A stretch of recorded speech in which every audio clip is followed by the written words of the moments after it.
Ito ay rated SPG, striktong patnubay at gabay ng magulang ang kailangan.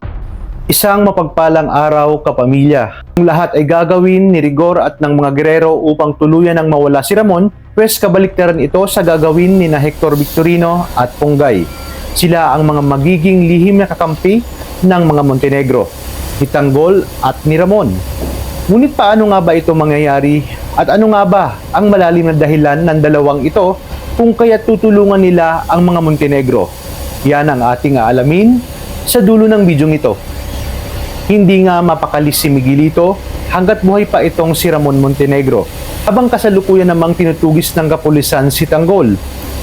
Matapos na ipag-utos ni Roberto kay Divina at sa mga kapulisan ang manhunt operation sa ating bidang si Tanggol, inutos naman ni Miguelito kay Rigor na wag nang patagalin pa ang buhay ni Ramon dahil hanggat humihinga pa ito ay may panganib pa nga sa kanila.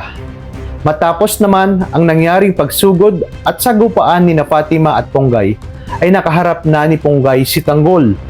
Na kay Ponggay na ang lahat ng pagkakataon upang mahuli si Tanggol at paputokan ito.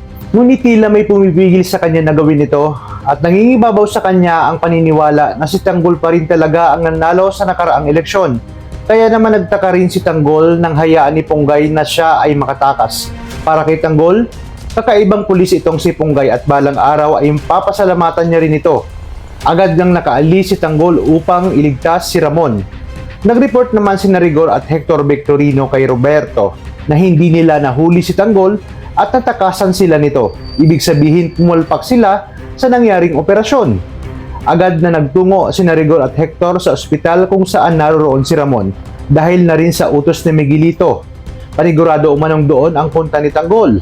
Kaya naman mayabang na sinabi ni Rigor na sisiguraduhin niyang tatapusin niya na ang mag-ama sa ospital. Biglang natahimik si Hector dahil alam niya sa kanyang sarili na kapatid niya nga itong si Ramon Montenegro at lumaki siyang kinamumuhian ang mga Montenegro, lalo na nga itong si Don Julio dahil sa pangahalay sa kanyang ina. At ang malala pa nito ay itinanggi pa siya ni Don Julio simula pa ng pagkabata niya. Siya ay anak nga nito dahil hindi nga ito naniniwala sa kanyang ina. Alam niya sa kanyang sarili na kapatid niya pa rin si Ramon kahit anong mangyari at hindi kasalanan ni Ramon ang ginawa ni Don Julio sa kanyang ina.